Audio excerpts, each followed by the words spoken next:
Hello and welcome to the podcast Life's Second Act. This is the podcast that delves into the transformative phase of midlife, exploring its challenges, new directions and uncertainties that can come with it. And we do that through talking to people who have a story to tell, an insight to share or a snippet of something special. My name's Simon Burgess and in this episode we're speaking to Jonathan Besser. Jonathan has just turned 50. He's a family man with two daughters, 13 and 16. He's a leadership consultant, entrepreneur, and co-author of the book, 50 Ideas That Changed the World of Work. Now, I think Jonathan has found his purpose. He would say leadership development isn't just a career for him, it's a passion. It's been an incredible journey of learning, growth and transformation, and he's pushed himself and achieved things he never expected or even thought of. Finding purpose isn't the story here. It's about navigating life when life throws you a curveball. At 40, Jonathan had just that, and he said he never expected what followed. Jonathan, welcome to the show.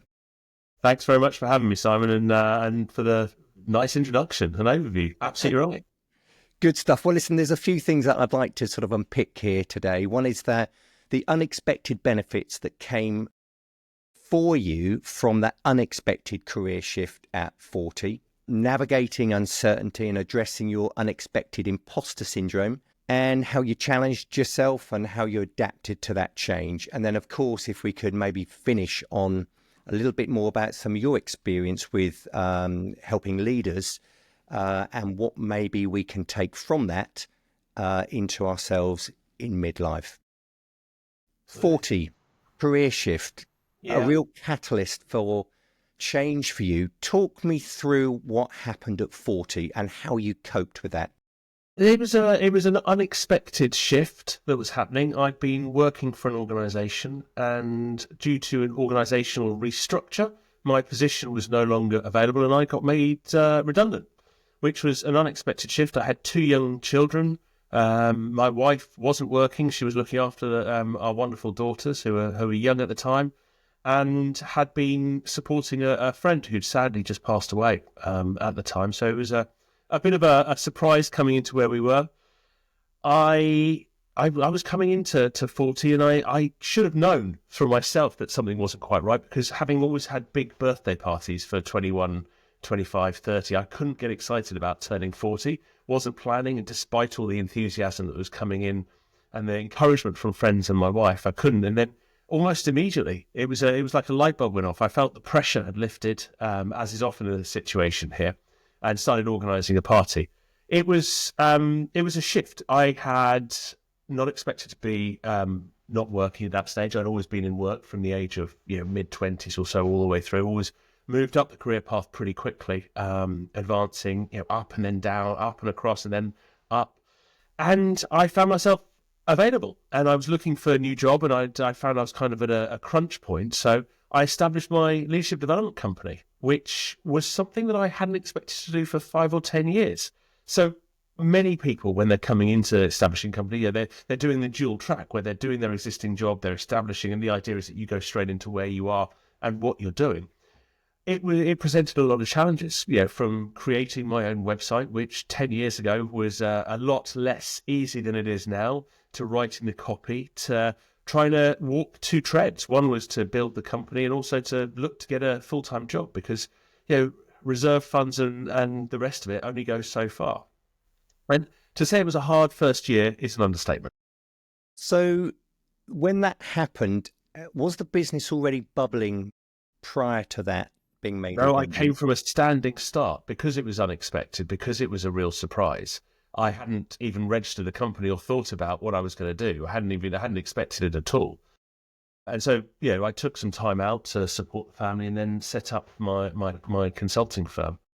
In the vein of everything that I had done well and enjoyed over the preceding 10 years, I took what I thought was the best of custom leadership development and consulting and put it into my little leadership firm with a view to working with clients, to working with participants, to working with organizations.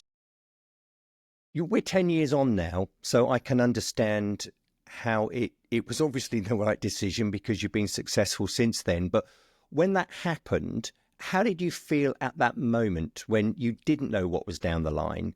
How did that hit you? And obviously with a young family, that can be tough. In all honesty, it was a little bit of it's a big shock. I wasn't expecting it. It wasn't coming. The timing was not great. It was the day after we'd sadly lost my wife's best friend. So the timing couldn't have been worse that it actually happened. And I took the opportunity to wrap my arms around the family and be as supportive as I could and probably push down my own feelings of what it was. I remember coming home, seeing my wife, and she said, "What's happened?" I told her, and she said, "Are you okay?" And I could honestly answer, yes, I was, because my priorities were elsewhere.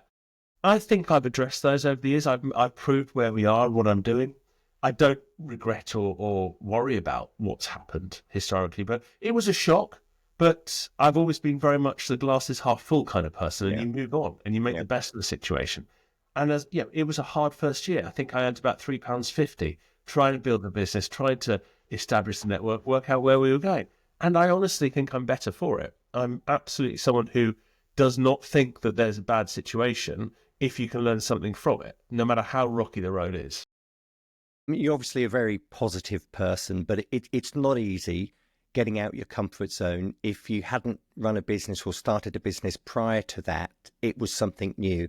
How did you navigate that period of change and an adjustment? Was that tough, or did you just, again, being positive, you found that easy? There were definitely highs and lows.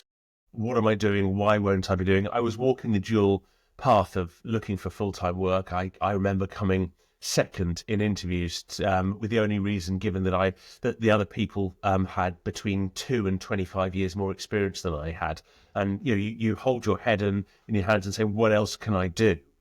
And working through my contacts, my network, I'm extremely lucky. I work for some great organizations, both as a consultant and a partner.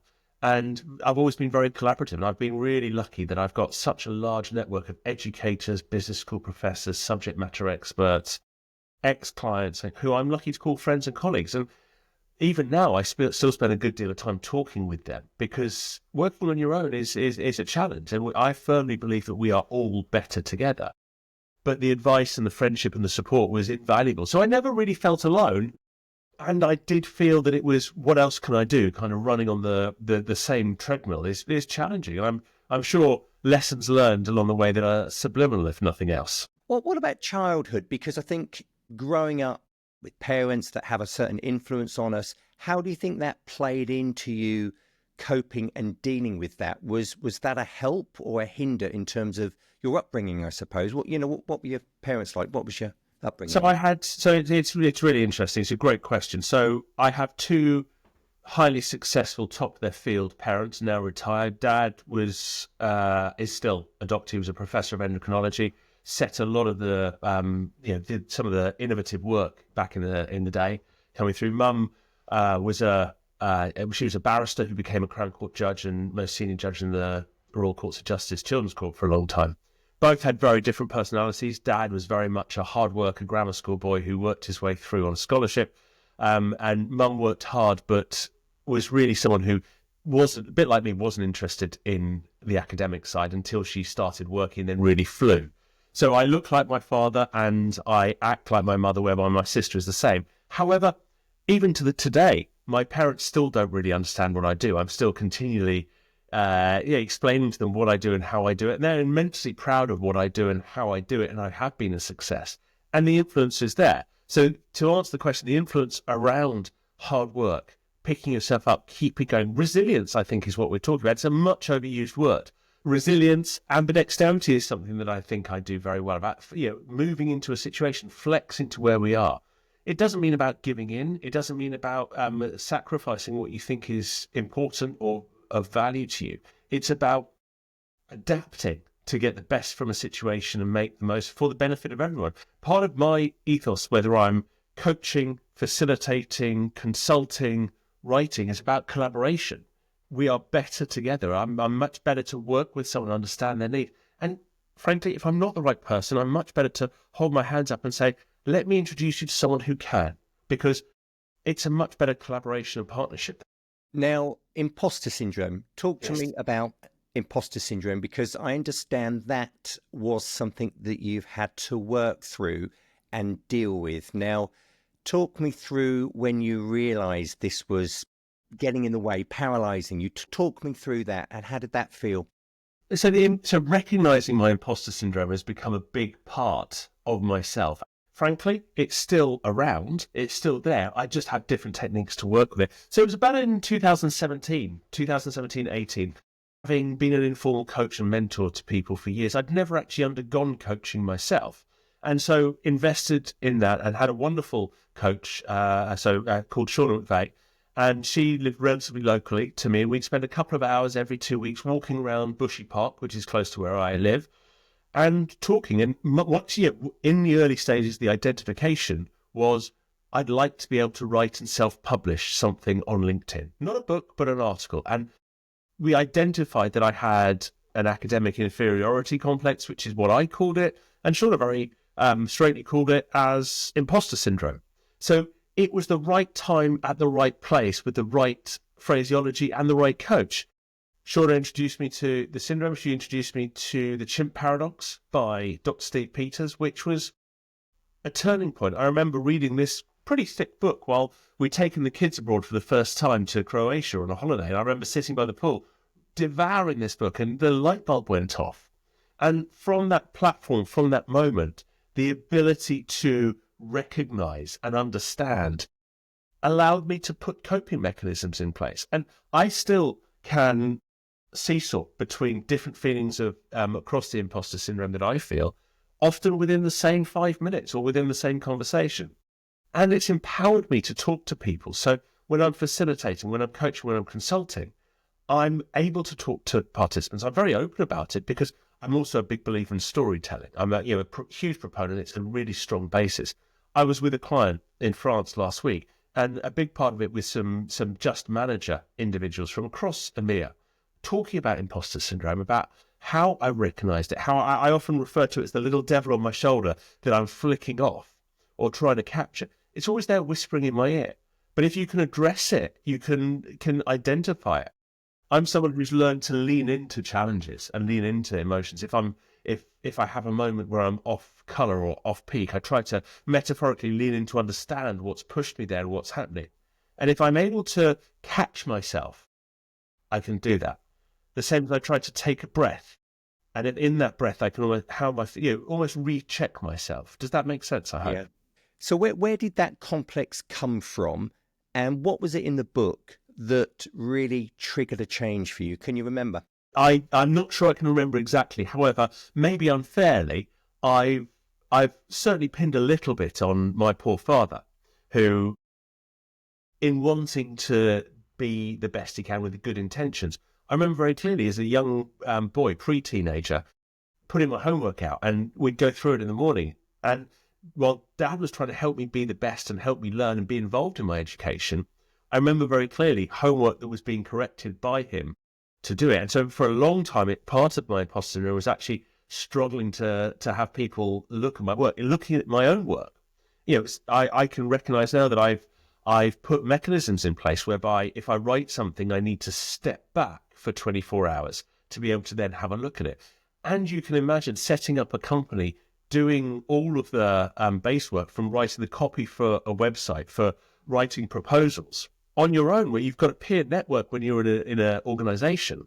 My poor wife, Olivia, hugely patient in what she's doing. And some of the biggest discussions we've had maybe have been around, she's got a superb English literature ability and ability to spot through and to condense things. I've called her ChatGPT before there was ChatGPT. Helped me, and I'm sure it was a really thankless task and I think it comes back to that. However, I think that while Dad's good intentions, that maybe has been the first of the devils on my shoulder. Yeah, interesting. So you were reluctant to write. You found some help. What was it that really changed your mindset to really move into writing the book? So I've steadily written more since 2017, 2018. Thoughts that have come through, where we've been, reflections as much as anything else. It's been confidence that I can write. It was that first big step with the first article that went onto LinkedIn, and writing from then, the confidence from people like my co-author Jeremy Curdy, who is hugely generous with his time and spirit and editing. It was Jeremy who suggested co-writing the book, which is his 30th and my first.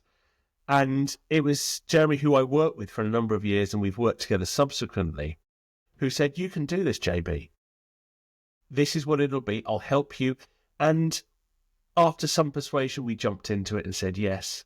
And it's Jeremy's gentle support, encouragement, advice that has helped me gain in confidence. To be able to say that I've got a book being published at the end of April is something I never expected that I would ever say. And to have contributed equally to it is something I'm deeply proud of.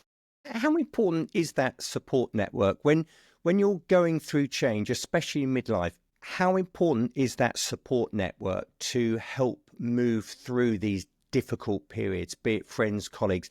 Just tell me how important that is. I think it's hugely important and invaluable. I think without a network, it's almost impossible to do it, or it's certainly a lot slower, and the output is not as rich or as deep or as self-developmental. Now, that having been said, the caveat to that is that everyone is different. Everyone has different ways and different levels of confidence of what they do and how they do it. So you have to respond and flex to where the individual is. It's the same way when you have a team of people who are working with you. I mean, before I entered the leadership development 100 years ago, I had a big team set across 2 different countries. And I remember the relief almost when I moved from leading a big team to not leading a big team when I moved tangentially, because everyone has a different element that needs to be pushed. And that's what leadership is, that's what management is. But one also has to look introspectively to understand what your motivations are. I think age and experience enables you to relax enable you to relax into yourself, who you are. And if you're honest with yourself, if you can be honest with yourself, understand what your motivations are, where you need to go, how you get the best from yourself, and ultimately 2 things that I tell everyone: be kind to yourself, and remember that everyone is a work in progress, from prime ministers and presidents to business leaders, right through to teenagers working through. Yes, hold yourself accountable to be better, and remember that you're a work in progress, always learning. So it's a great filter to have and apply, I think. Yeah. I've heard you say that, stepping out your comfort zone is really where the magic happens. Now, I think you show that through your actions and what you've done. It's really tough to do, though. So what would you say to others from what you've learned so far on your own journey about getting out of that comfort zone and where the benefits are and how to push through? How did you do it, and what can you share? Be brave, I think, is the first thing, and be honest with yourself. They're probably the 2 things to start with. And seek counsel of people you trust. Spouse, family, colleagues, friends, people who know you. You can't go alone. If you want to, there's the old expression: if you want to go far, go together. If you want to go fast, go alone. Going further is much better. Bring others along with you. Ask them for ask them for their counsel. Ask them for their advice. Having peers who can give you advice or question you. Inviting people in. One of my approaches is to have the contracting conversation, not necessarily the paper form, the contracting of this is how I am, this is how I work. I don't mean to do this. Catch me in the moment. Tell me this. This is how I like to receive feedback. If you can set up that foundation, you're setting up a long-term basis which is involving trust, collaboration, feedback. Organizations talk about creating a feedback culture. It starts with individuals and teams and goes from there. To come back to the question, what I would advise people: be honest with yourself, have a cadre of people around you who you trust, and don't just ask people who you're going to know the answer from, and don't ask people within your own shadow. I talk a lot about the leadership shadow. We have to step out of our own shadow. It's the same way in organizations we need to hire people who are not like ourselves, as easy as we are to manage, to get a better perspective. Have someone who challenges you. Do you think those skills that you teach through your leadership coaching apply to us in day-to-day life as well? Whether it's, you know, as I say, midlife, I think from the people I've spoken to, it's really can be challenging. They're coming to accept that they're a different person now to what they were when they were 20 or 30.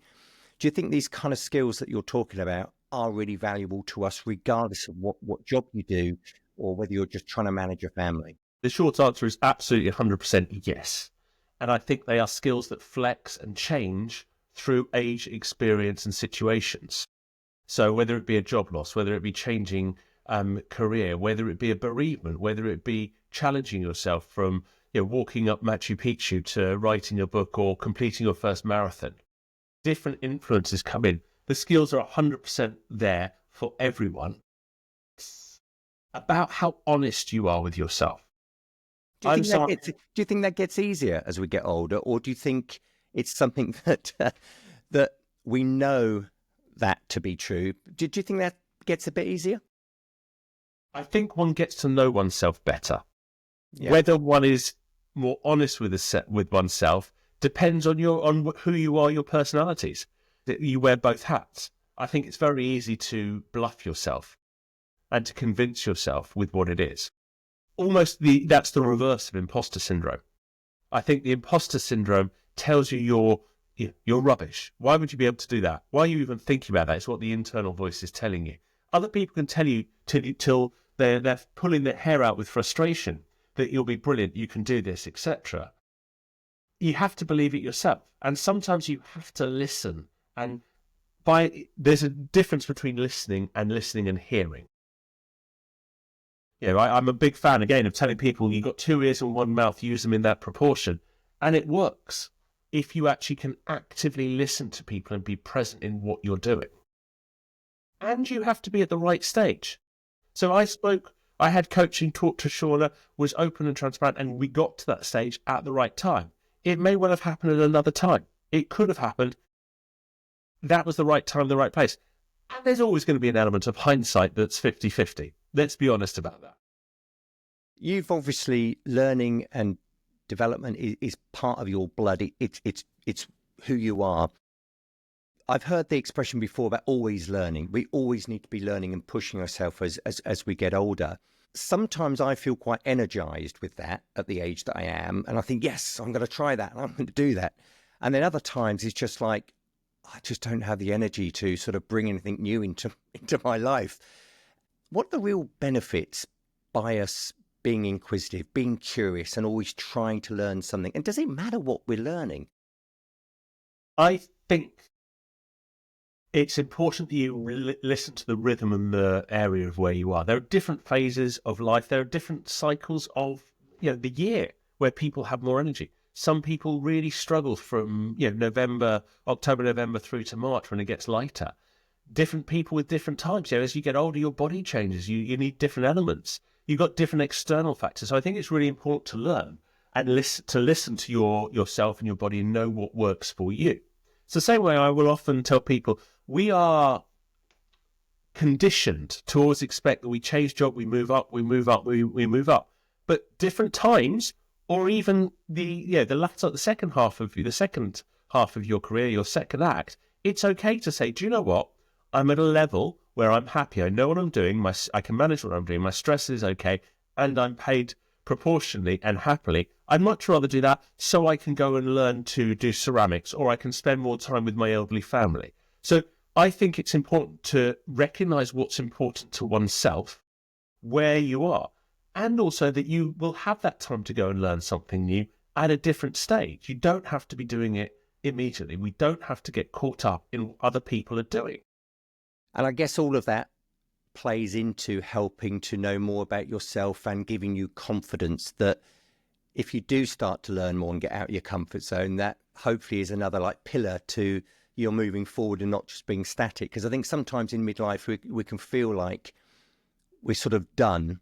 Not everybody, I appreciate that, but I think one thing that I've experienced over the last year or so is sort of feeling stuck. 1 minute I'm really inspired and motivated, and then the next minute I just feel stuck. But I guess those small little wins help, I guess.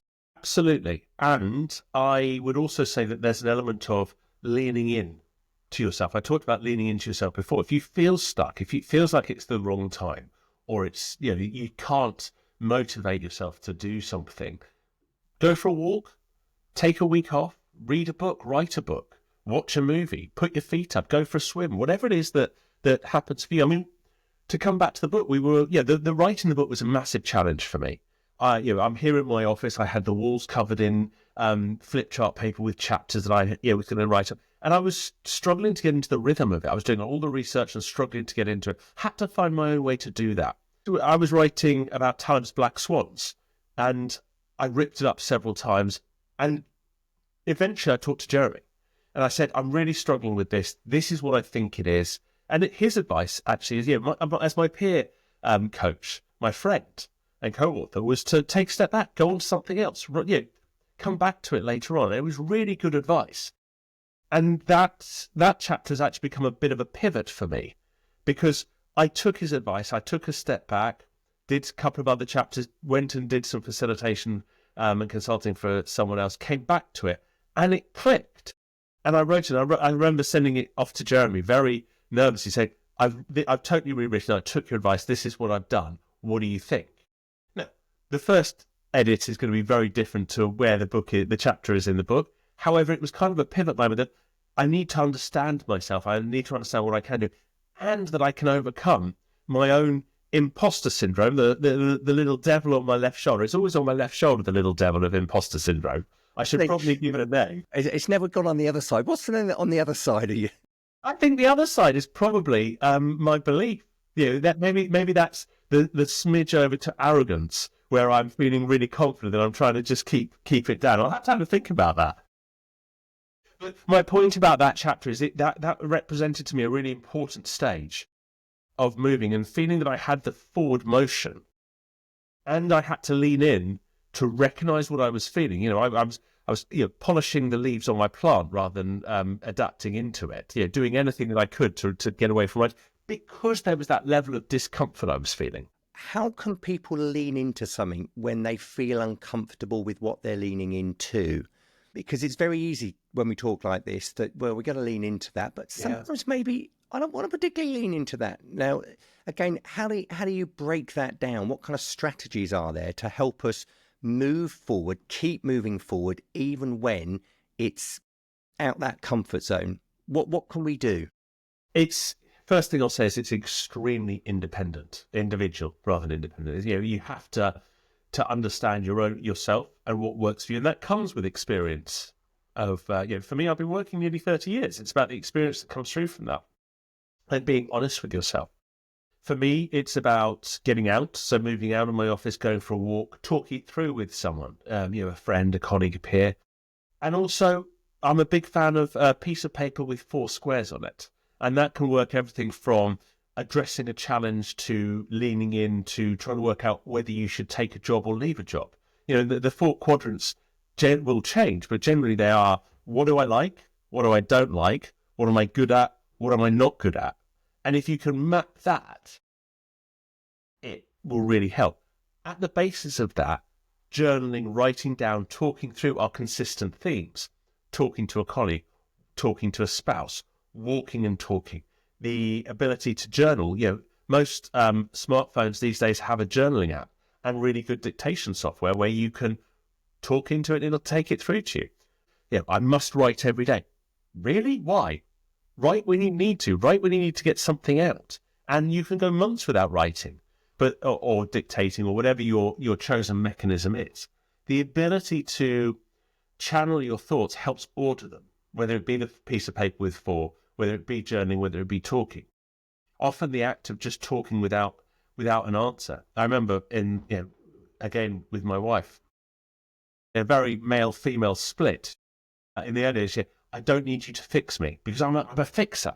I don't need to fix me, I'm just talking it through. And I've tried to adapt that myself as I've evolved as a husband and spouse as well, and in recognising that from her, but recognising it in myself. Yeah, it's funny you say that, because I did hear once that men do tend to be fixers, and I think I could probably say that I've had situations with my wife where something's going on, and you think You try to fix it. You try to do this. Well, we could do this. And it's like, all they really want, sorry, this maybe I'm saying this in the wrong way, but all Vicky really wanted, my wife, is just a hug and just to listen to. They don't want it fixed. They know what they need to do. It's funny. It's just very familiar. Yeah. Hug or just listening, just don't need to fix it. And I remember very clearly, we stood in our kitchen. I said, I don't need you to fix it. I just need you to listen. Yeah. Yeah. Which comes back. Yeah. Interesting. What would you say to your younger self, Jonathan, about the journey that you've been on? You've just turned 50. Midlife. How does that feel on the whole? And what would you say to your younger self? Continue to learn from everything. Continue to trust and believe in yourself more. Don't try and lose some of that self-doubt.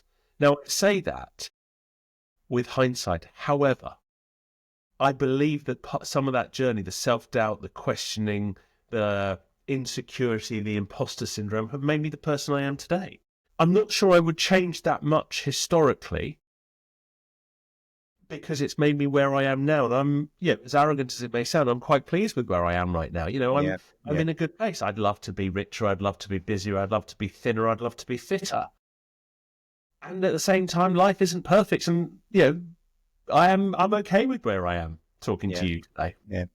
So this podcast started over a year ago with this objective of me trying to find a greater sense of purpose in my life and a stronger direction from where I'm going. My whole working landscape has changed so much and continues to change with video production and AI coming in. You've obviously feel quite strong that this is a strong sense of purpose that you've got with what you're doing. What is it that makes you feel that? What is it that it's giving you?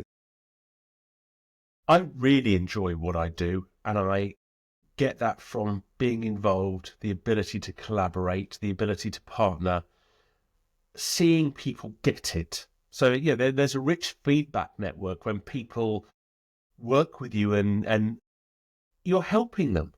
Maybe I'm just a fixer and a helper at heart, but the ability to help people to work through and understand and leave a little bit better. And I get something from everything.